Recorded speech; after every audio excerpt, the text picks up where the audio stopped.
Healthcare is, at its core, a deeply human experience.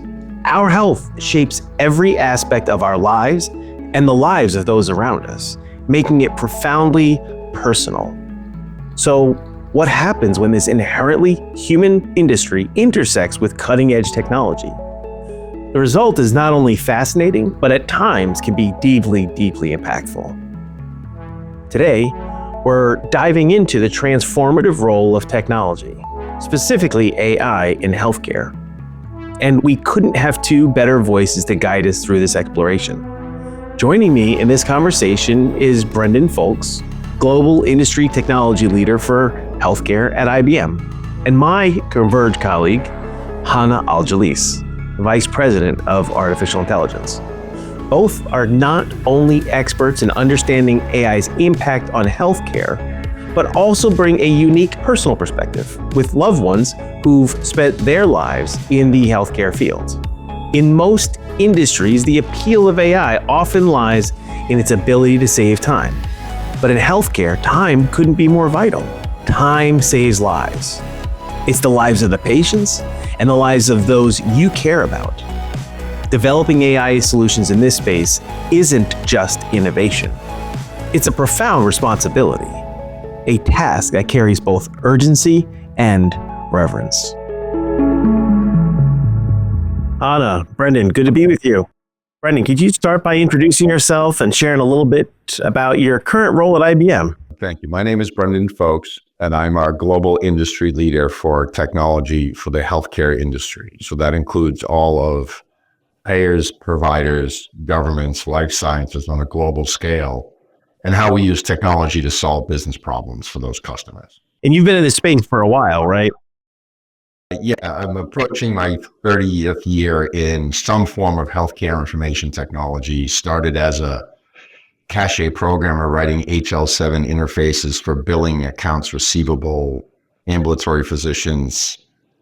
I had a variety of roles from revenue cycle consulting to nurse strategy and scheduling to the past 14 years here at IBM. So if it's kept you there for that long, I mean, there must be something about this that you absolutely love. It's the opportunity to affect a patient on the other side, a member, a caregiver. I wasn't any good at biology, so being a clinician wasn't really an option. So that altruistic mission of how can we use technology to just reduce complexity, so at the end of the day, somebody feels more comfortable navigating the healthcare system, because it's as complex everywhere around the world as it is here in the States. No, absolutely. It's definitely challenging. I mean, given that you've worked across payers, providers, and governments, I mean, how have these different perspectives shaped your approach to helping organizations solve problems in their space? I think it's really allowed for the opportunity to leverage ideas from outside of an individual vertical. A lot of times people look at, I have this small problem, I'm going to do this little thing and fix my one little issue. If you start looking at a more holistic view, then you can look at how you can collaborate.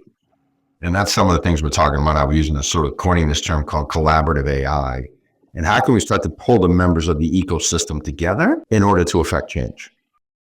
Given your experience working alongside hospital admins, and you've seen them, I'm sure, be introduced to advancements like electronic medical records and now analytics in AI and generative AI, how have you seen this adoption historically evolve in the healthcare industry? I joke about how long I've been doing this, that things were on paper, and we had to convince people that there was a medication administration safety outcome if you put in this system. At the end of the day, I think the old book was To Err is Human, was that book by the Institute of Medicine back around Y2K, I date myself, but somewhere around that time frame, and where the investment in medical records could save patients' lives. Then you could get them to move. Same idea. If we start risk stratifying patients, can you give them an outcome? And now as you look at the advent of AI, I think that's really the journey we have to help them go down and eliminate some of the nervousness that at the end of the day, we might be able to better affect the patient's life. And I think that's kind of, the message is the same. The technology's been very different along the way, but the transformation opportunity is really there. Hanna, we know each other.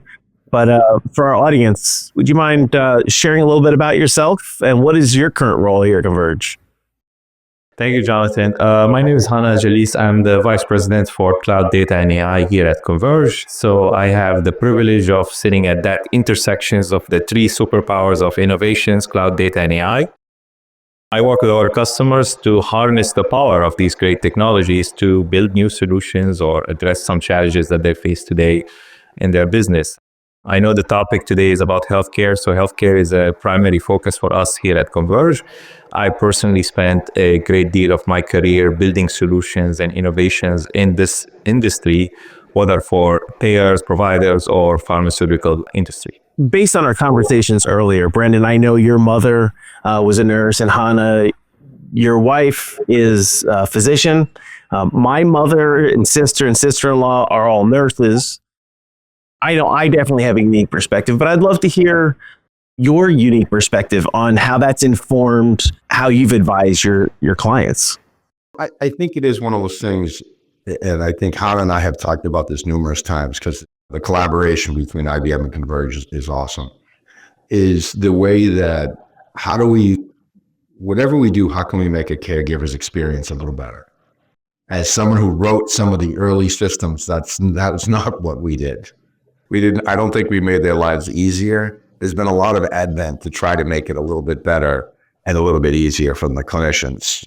No, you're absolutely right. Spot on. It's all about that kind of clinician experience and also the patient experience in this whole things. Like, as you said earlier, Jonathan, like my wife works in as a primary care, and she's one of the most hardworking people I've ever met. I've seen really how overwhelming her space could be. I mean, there are two areas where I really just surfaced, and I know Brendan and I spoke about this before. There's a lot of administrative kind of work that physicians have to go through and do to just get going, right? And that's not where we need, for example, our physician to spend their time. We need them to spend their time with their patients. But if you look into their world, it's extremely overwhelming with a lot of administrative related work, such as kind of like documentations, care coordinations, such as referrals, lab results, dealing with insurance companies, billing, authorizations, and so on and so forth, right?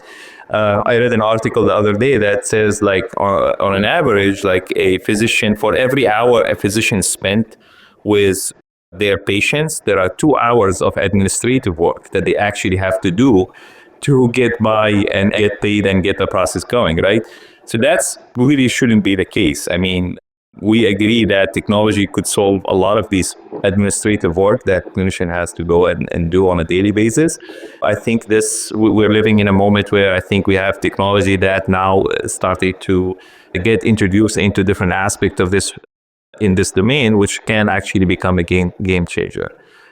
The other area where I also see there is a great opportunity is that in this domain, I think there's a lot of information overload for physicians. I've seen my wife how sometimes like she gets some complicated cases that patient history could be around 100-page documents that she has to go through to understand, what exactly going on with these patients. And so they have to process information, a lot of information at a very fast pace, and they also have to keep up with everything going on in the medical space, from clinical research to recent advancement in drugs and therapeutics and recent regulations and things like that nature, right?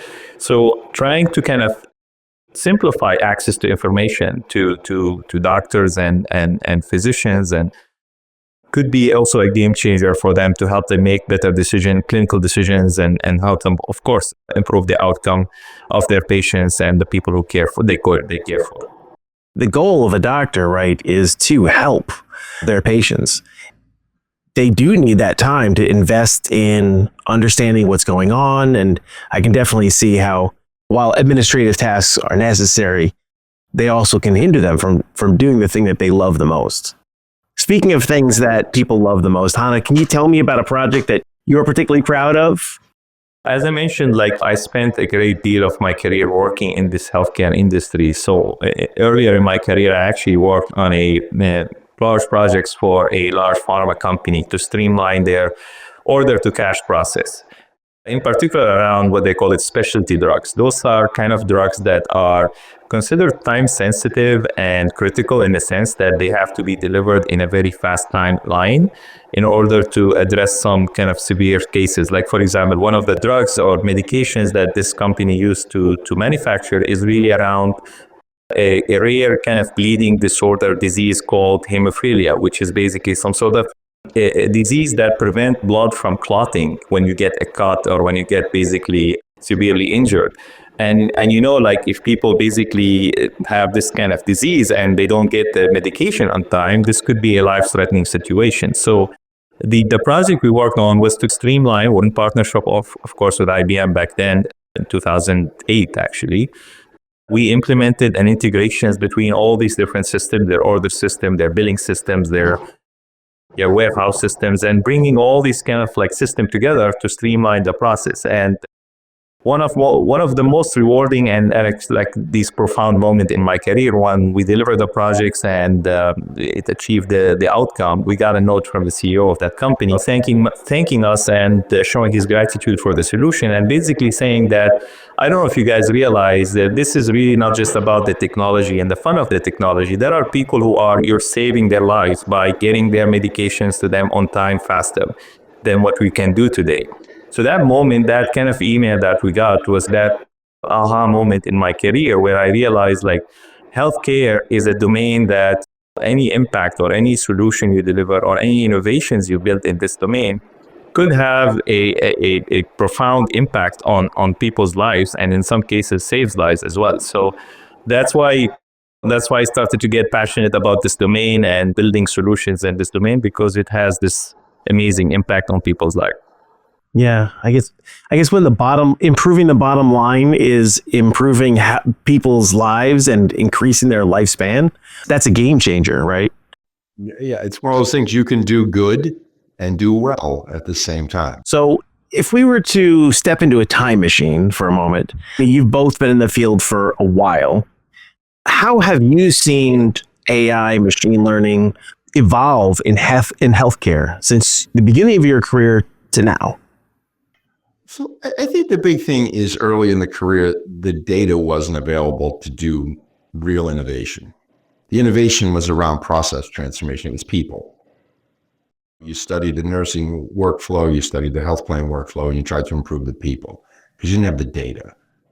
With the investment in the global investment, electronic medical records, with the closest thing to adoption of integration and almost interoperability with the FHIR standard, we're seeing data move around in a new way that's allowed us to start to think differently about what could we be doing. The other thing that's important is when we think about AI, it doesn't have to be a huge, big, foundational generative AI model. We're talking about simple predictive modeling, machine learning. It doesn't have to be this big thing. It can just be, for some people, it's advanced analytics. So we've seen that move in what I've really seen is the idea of some really talented data scientists at academic medical centers working on the holy grail of predicting sepsis and predicting readmissions. The other thing is the idea of innovation centers. Here's a place where we can experiment and maybe we'll use some of it over here in the system. I see that globally. I was with the innovation team at Dubai Health a few weeks ago, having this exact conversation. How do we go fast over here and cherry pick what we can use in the system in a conservative way at the end of the day? You're right. Sometimes the highest value doesn't necessarily use the biggest or latest and greatest models, right? It's whatever delivers the greatest and best outcome for the patients. So we are in this new generative AI age. I definitely have seen the value of traditional machine learning models in healthcare.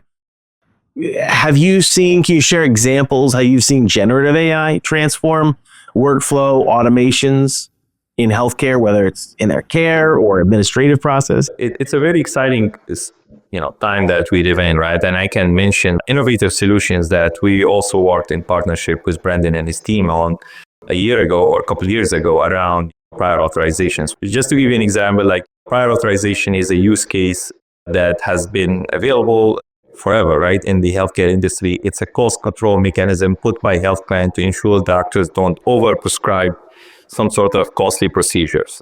But it's basically at the same time very time consuming for physicians. It could delay access to care for patients, which can be consequential. And it's been kind of like going on forever, right? So we partnered with IBM about a couple of years ago to kind of rethink this way or this process with this new technology called generative AI. So we said, what if we can basically start to simplify access to information to the doctors by taking those plan documents, taking all the kind of requirements that the doctor needs to know to understand what requirements, what evidence they need to provide to get this, let's say, particular prior authorizations approved in a very fast manner. So we leverage AI to kind of, process these kind of plan documents and regulations and then extract the rules that highlight what are the requirements that the doctor needs to know or what are the evidence the doctor needs to know before submitting a prior authorizations. Because part of the reasons right now where this process is problematic because it's a black box. Doctors don't need to know what they need to provide to get a particular prior authorizations approved. So that's one step. And then the other step to say, what if we could actually now take that EHR record for the patients, which exist in multiple EMR systems, and then try to kind of see if these patients meet the criteria for that particular prior authorization. But you could do that with generative AI as well. So Brendan always used the examples of bariatric surgery. Like if I understand, okay, for bariatric surgery, for example, I need to have the patient with certain BMI level, with certain multiple comorbidities and certain conditions, I could look into the patient medical records because it's all digital, and then try to see if this patient meets the criteria and highlight where the patient basically doesn't meet the criteria and provide those information to the doctor in real time so the doctor can add notes or can provide additional evidence to support getting this approved in a timely fashion. And that was kind of a big revolutionary kind of solutions to bring a process that could take weeks today or days, basically, in some cases, into minutes using this great technology. And as Brendan said, it's like what exactly you're achieving here. You're achieving shortening the timeline of a process that could means basically someone getting their cancer treatment on time, someone could getting some sort of diagnostic in timely fashion so that they don't basically, because any delay in getting the care could have, consequences on this patient's life. And by getting him access to care in a faster timeline basically can mean a lot for these patients and of course for the physicians. This is a problem that costs the healthcare industry today around $500 million just on the provider side. So imagine the impact of such a solutions. But again, change is hard. And when you're dealing with an industry, there are multiple entities involved to make this happen. You got the providers, the payers, and sometimes the pharma, right?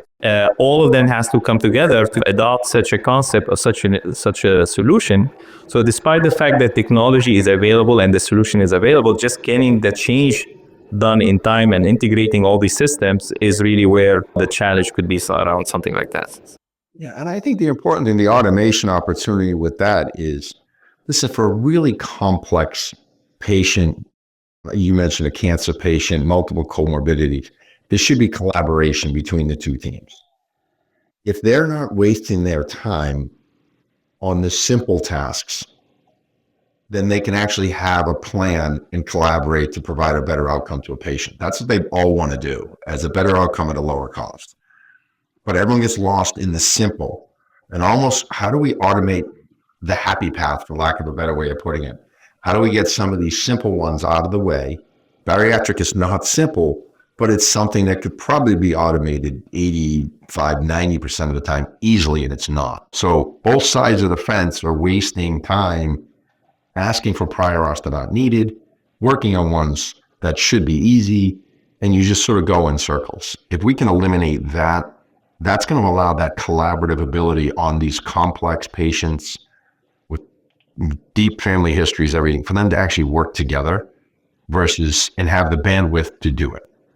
As we were talking about earlier, oftentimes these physicians need to sit down and review hundreds of pages of information and identify key pieces from it.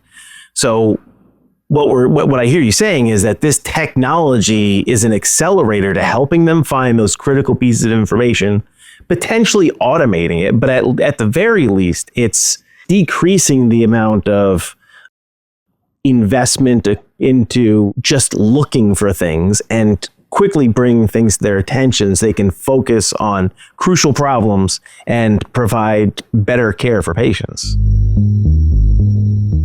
While some may view technology as just another tool for cost control, as we've heard, its impact is so much greater. What we're truly witnessing is technology as an accelerator, a powerful means to speed up the delivery of critical information to doctors and practitioners alike. Few developments in AI feel as noble as this. Yet, as Brendan and Hanna highlight, the automation of healthcare is a two-edged sword. The potential to do good, save time, and ultimately lives is extraordinary. But without the right guardrails, the risk of harm grows equally significant. Developing these solutions is a delicate balancing act, one where the stakes reach far beyond the traditional bottom line. So, what are those stakes? What are the goals of today's healthcare professionals are striving toward? That, my friends, is the Quadruple Aim. And it's exactly what I'll explore with Brendan and Hanna next.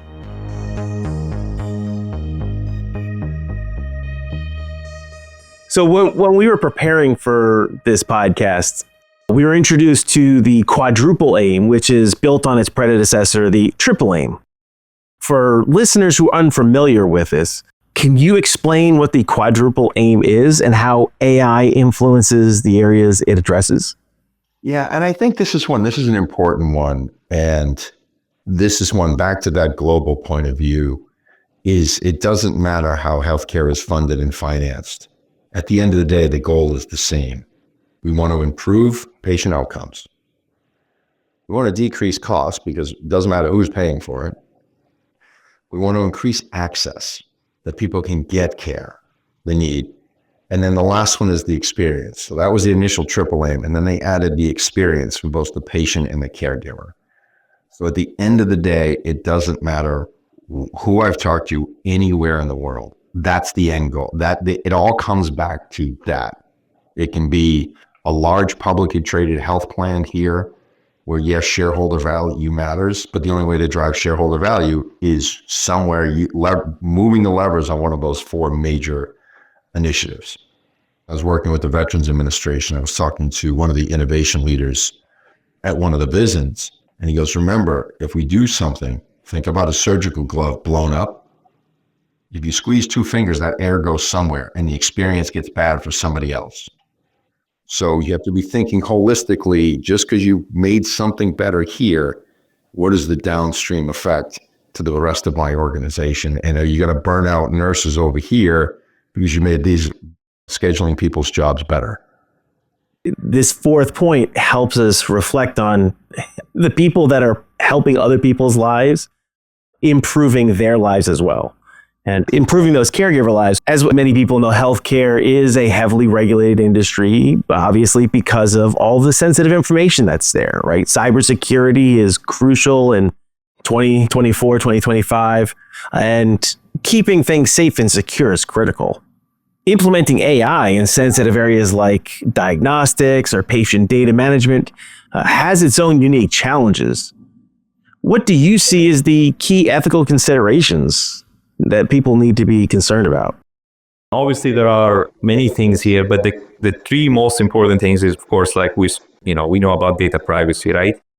Because it's a very highly regulated industry, patient privacy informations and compliance with HIPAA and GDPR basically should be part of any system design that we put forth in these situations, right? Along with, of course, practices like encryptions, anonymizations, and access control are really important to factor into any solution we build into this one. And the second point, I think Brendan mentioned this, right? It's important to have this kind of human oversight, or call it, let's say, human in the loop concept about this. It's important to understand that this technology, I don't think the vision is to replace clinicians and doctors, right?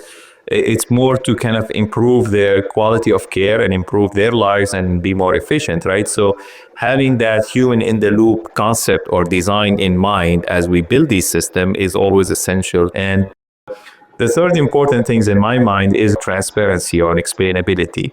As this model gets more kind of sophisticated and integrated into different systems in healthcare, a clinician needs to understand how do you trace the answer that was given or the decision that was given to a clinician to a source knowledge system or a knowledge article. So they call it explainable AI. Basically, it's a core aspects of designing healthcare AI solutions for healthcare to ensure decisions are clear, justifiable, and can be validated. Basically, that can lead into fostering more trust and accountability in this particular industry. Those are three key foundational pieces. And just two add-ons, because I spent a lot of time talking about AI and AI ethics. The two things are, one is bias.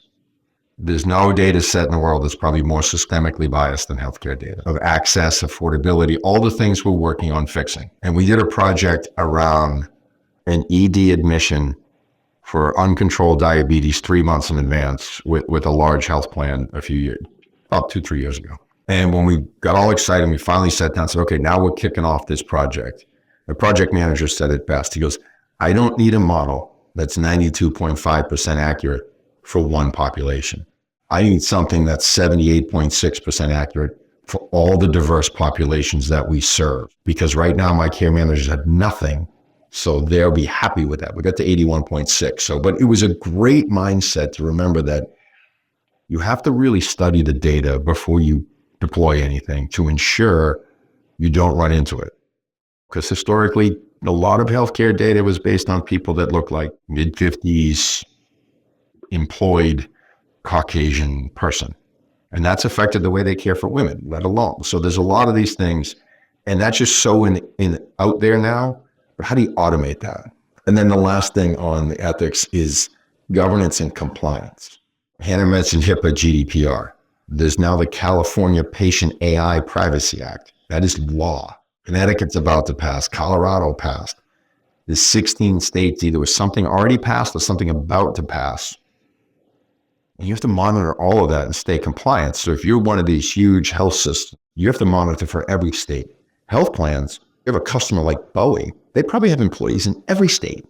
You have to be able to automate that governance that when I tested the model, the training set, the day it scored, the score it got, why it did it, be able to hit a button and say, no, see, we're completely compliant with the California law. And so on top of all the things we talked about, monitoring bias and monitoring governance are things that are going to be really important as we go from millions of pilots happening into real production scalable use cases. Right.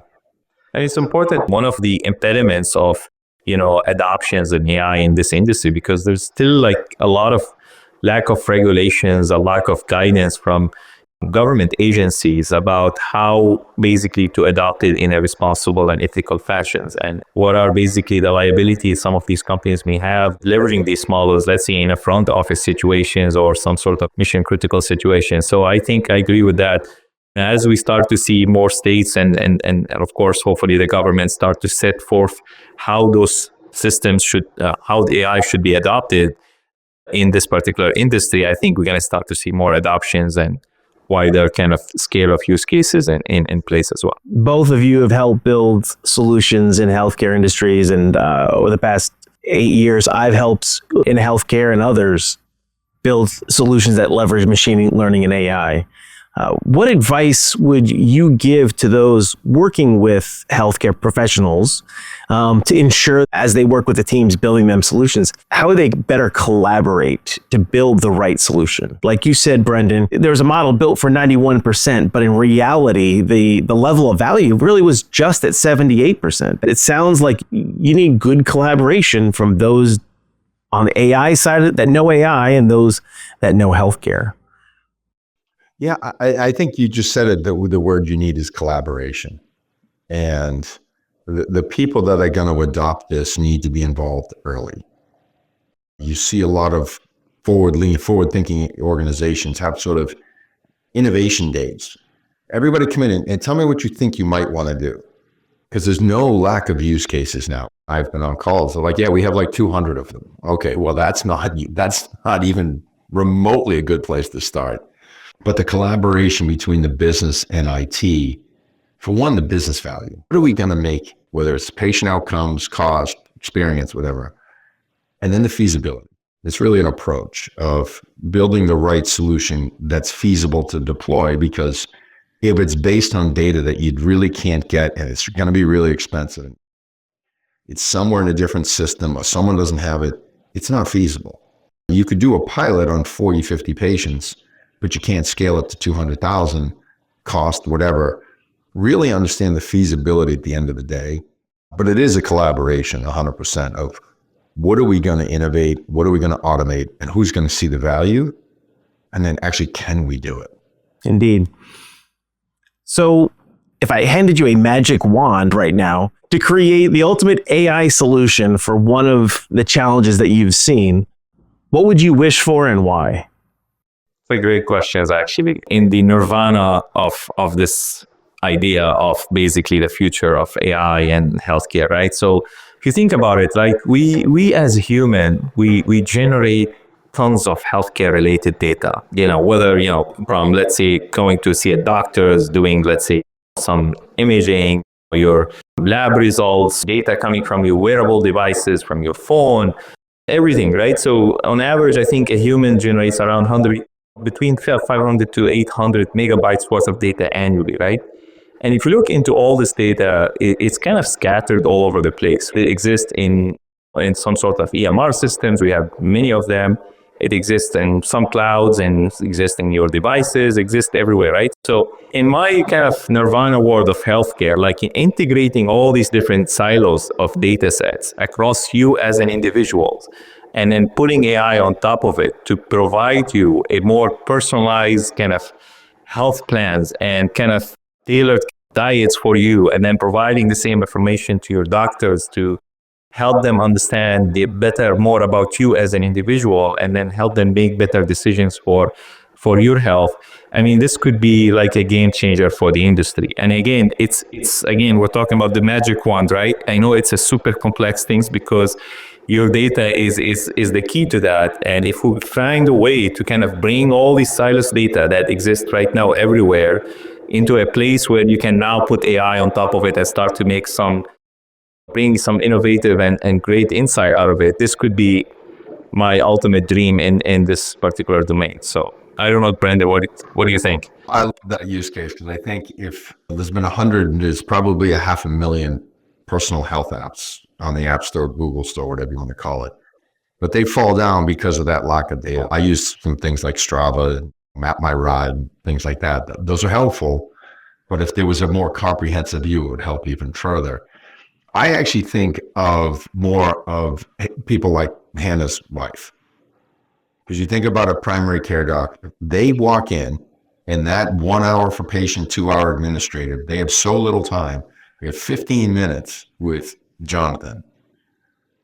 They stop before they walk in the room, take about 30 seconds, and say, okay, I remember, I haven't seen, okay, and walk in and start making diagnoses. What if that 30 seconds or 1 minute was a comprehensive view of, back to the data, like everything about you, what you've come in with, but also a diagram of patients like you that the doctor has seen and treated in the past 6 to 9 to 12 months, and what they did and what was the outcome, red, yellow, green. Still not making a decision, because that's what the clinicians do. They look at you, you walked in, they go, okay, when I saw someone like Jonathan like a week ago, we did A, B, C, D. Now, how do you, that knowledge is in there. How do we surface it in a workflow and summarize it in a way? That's why they call it a practice, right? Because each clinician is collecting data on a daily basis that informs successive decisions over the course of their career. And so what I think we've landed on is we have the physical you that needs the treatment that walks into the room. And we want to empower clinicians with the digital you to be able to see past just the physical you, but see the actual you that you've been for X period of time and have a much better 365-degree understanding of the Brendan Fowkes or Hanna Aljaliss that just walked into the room saying, I got a stomach ache or I've got a headache, because they'll know based on that digital you, well, Brendan wakes up and goes cycling every morning, and this is his diet because he tracked his food, and therefore these things are off the table, and they've got a better information of not only, like you said, right, about yourself, but also everybody else that acts similar to you and the challenges they faced, right? So it's bringing our collective experience as humans together digitally to inform clinicians' ability to provide the best care possible. That's what it sounds like. So to wrap things up, if our listeners could take away just one thought about AI's role in healthcare from our conversation, what would you want it to be? You don't have to go solve and create the new molecule for the latest cancer. You can just automate the intake process. Just go. Come up with anything that you think is going to relieve a burden in the system and go. Let's go do it. Doesn't have to be big. It can be small. Yeah, I agree. And I mean, there's a lot of waste in this industry, and we know it, right? We've seen it. We talk to our clients in this space, right? As Brendan said, like, your idea doesn't need to be like how I can use AI to cure cancer tomorrow. Despite that, there are some efforts to use that. But I'm saying there's a lot of waste, a lot of things that you could go after to reduce the burdens on doctors and basically offload some of the costs that we incur today, because we pay for these health insurance at the end of the day, right? And the cost is passed to us. So if you can go after the waste in healthcare, reduce burdens on doctors, empower them with better tooling and insight to help them basically spend more time with the patients, focus on the outcome and the quality care that they can give, and less on the administrative tasks, that to me is really the one takeaway that I would say for pretty much all the listeners who are different participants in the healthcare system, whether on the payer side, the provider side, or the pharma space. Gentlemen, it's been a pleasure spending this time with you. Thank you so much. This conversation with Brendan and Hanna was full of insights that deserve to be front and center in any discussion about AI in healthcare. Together, they've given us a clear end goal. Can we harness the digital you, the countless data points tied to your personal health, and streamline it to support the physical you? The version of you sitting across from the doctor, seeking to be understood and receive the best care possible? Care that considers every facet of who you are. While there may still be a long road ahead, we now have a North Star, a guiding vision where technology doesn't just exist, but actively works to improve human lives. Thank you for joining us on this episode. For more information, visit our website at convergetp.com, and don't forget to subscribe to Edge of IT on Apple Podcasts, Spotify, Amazon Music, or wherever you listen to your favorite shows.